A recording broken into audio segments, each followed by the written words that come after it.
آج ہم ایک دلچسپ کیس دیکھ رہے ہیں۔ پشاور ہائی کورٹ کا فیصلہ ہے۔ محمد جمیل خان بنام عرفان الہی۔ جی 2016 MLD 11118 MLD یعنی منتھلی لاء ڈائجسٹ۔ ہمارے پاس اس فیصلے کے کچھ اہم حصے ہیں اور آج سمجھنے کی کوشش کریں گے کہ ایک وکیل صاحب نے حد کی عزت اور اپنے پیشے کو نقصان پہنچنے کا جو دعویٰ کیا تھا وہ آخر ناکام کیوں ہوا۔ جی یہ کیس ایک اہم بات بھی سامنے لاتا ہے کہ صرف یہ کافی نہیں کہ کوئی قانونی کارروائی آپ کے حق میں ختم ہو جائے، ہرجانہ ملنا ایک الگ بات ہے۔ بالکل۔ تو چلیں دیکھتے ہیں کہ اصل معاملہ تھا کیا۔ درخواست گزار محمد جمیل خان صاحب جو خود وکیل ہیں، انہوں نے عرفان الہی پر 5 ملین روپے کا دعویٰ کیا۔ کہا کہ ان کی وجہ سے یعنی عرفان الہی کی وجہ سے ان کی ساکھ خراب ہوئی، ذہنی اذیت پہنچی، پروفیشن متاثر ہوا اور ان پر ایک فوجداری کیس بھی بنا۔ صحیح۔ اور دیکھیں یہ دعویٰ ٹرائل کورٹ نے تو پہلے ہی مسترد کر دیا تھا 11 جولائی 2011 کو۔ اچھا، اب یہ اپیل تھی پشاور ہائی کورٹ کے سامنے۔ تو درخواست گزار وکیل صاحب کا موقف کیا تھا اپیل میں؟ وہ کہہ رہے تھے کہ جی میں 16-17 سال سے ڈیرہ اسماعیل خان میں وکالت کر رہا ہوں اور اس سارے کاروائی کی وجہ سے مجھے ماہانہ کوئی 40 سے 50 ہزار روپے کا نقصان ہو رہا ہے۔ 40-50 ہزار ماہانہ؟ یہ تو کافی رقم ہے۔ جی بالکل، لیکن یہیں پر آ کر بات پھنس گئی، ثبوت کا معاملہ۔ اچھا، ہائی کورٹ نے بہت واضح طور پر کہا کہ دیکھیں دعویٰ کرنا ایک بات ہے، اسے ثابت کرنا دوسری۔ قانون میں سے کہتے ہیں ثبوت کا بوجھ، یعنی الزام لگانے والے کو ہی ثابت کرنا ہوتا ہے۔ صحیح۔ اور خاص طور پر جب کیس ہو ملیشس پروسیکیوشن کا، یعنی بدنیتی پر مبنی قانونی کارروائی کا، تو اس میں تو یہ بوجھ اور بھی زیادہ ہوتا ہے۔ تو کیا کیا ثابت کرنا ہوتا ہے اس میں؟ دیکھیں کئی چیزیں ہیں۔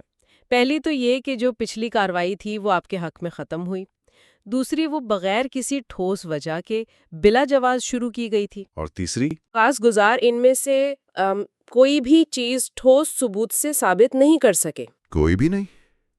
خاص طور پہ وہ جو پیشہ ورانہ نقصان کا دعویٰ تھا اس کا کیا بنا؟ یہ تو عجیب بات ہے کہ ایک وکیل خود اپنے نقصان کا ثبوت نہ دے پائے۔ جی بالکل، یہی تو حیرانی کی بات تھی۔ عدالت نے نوٹ کیا کہ وہ اپنی وکالت ثابت کرنے کے لیے ایک بھی وکالت نامہ پیش نہیں کر سکے۔ ایک بھی نہیں؟ جی، وکالت نامہ وہ کاغذ ہوتا ہے نا جو دکھاتا ہے کہ کسی کلائنٹ نے انہیں وکیل کیا ہے، وہ نہیں تھا۔ اور نہ ہی انہوں نے اپنی ماہانہ آمدنی کا کوئی ثبوت دیا، کوئی انکم ٹیکس ریٹرن یا کچھ جس سے یہ 40-50 ہزار ماہانہ نقصان والی بات ثابت ہوتی۔ یعنی دعویٰ تو کر دیا مگر اس کے پیچھے کوئی ٹھوس بنیاد، کوئی ثبوت نہیں تھا۔ بالکل۔ اور پھر ایک اور بات بھی تھی جس پر عدالت نے غور کیا۔ وہ کیا تھی؟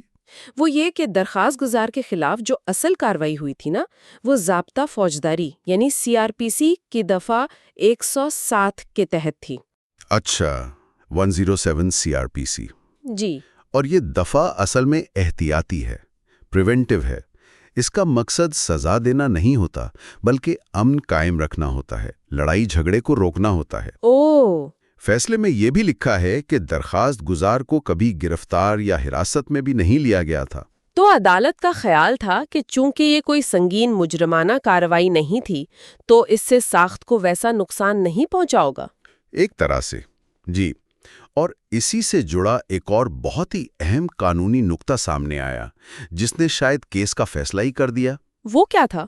وہ تھا فرق ڈسچارج اور بریل ذمہ کے درمیان۔ اچھا، ڈسچارج اور بریل ذمہ، جی، ان میں کیا فرق ہے؟ دیکھیں درخواست گزار کے خلاف جو کارروائی ختم ہوئی تھی وہ ہوئی تھی ضابطہ فوجداری کی دفعہ 249A کے تحت۔ 249A؟ جی، یہ دفعہ عدالت کو اختیار دیتی ہے کہ اگر الزام بے بنیاد لگے یا ثبوت بالکل نہ ہو تو وہ کارروائی کو وہیں روک دے، ملزم کو فارغ کر دے۔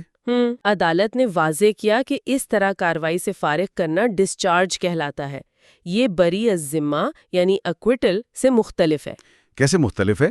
بری الذمہ تو تب ہوتا ہے جب پورا ٹرائل چلے، شواہد دیکھے جائیں اور پھر عدالت کہے کہ نہیں یہ بندہ بے گناہ ہے۔ صحیح۔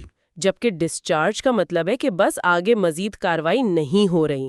عدالت نے کہا کہ یہ جو 249A والا ڈسچارج ہے نا، یہ بے گناہی کا سرٹیفکیٹ نہیں ہے۔ اچھا۔ اور اس بنیاد پر آپ بدنیتی پر مبنی کارروائی کا ہرجانہ نہیں مانگ سکتے۔ تو مطلب یہ قانونی باریکی فیصلہ کن ثابت ہوئی کہ وہ بری نہیں ہوئے تھے، صرف ڈسچارج ہوئے تھے۔ جی ہاں، ثبوت کی کمی تو تھی ہی، لیکن یہ قانونی نکتہ بھی بہت اہم تھا۔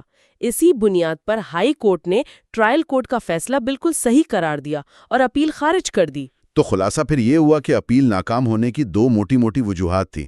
ایک تو ثبوت نہیں تھے، خاص طور پر بدنیتی اور اصل نقصان کے، جی، اور دوسرا یہ کہ کیس کا خاتمہ ایکویٹل نہیں تھا بلکہ ڈسچارج تھا، جس پر ہر جانے کا قانون لاگو نہیں ہوتا۔ بالکل درست۔ اس سب سے پھر سبق یہی ملتا ہے کہ اگر ہر جانے کا دعویٰ کرنا ہے، خاص طور پر اپنی ساکھ یا پیشے کے حوالے سے، تو صرف باتیں کافی نہیں، ٹھوس پکے ثبوت چاہیے۔ بالکل۔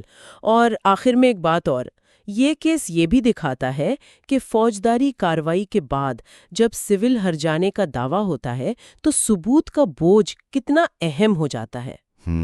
اور یہ بھی کہ قانون کی چھوٹی چھوٹی اصطلاحات جیسے یہی ڈسچارج اور بری و ذمہ، ان کا مطلب اور فرق جاننا کتنا ضروری ہے۔ یہ پورے کیس کا نتیجہ بدل سکتی ہیں۔ صحیح کہا۔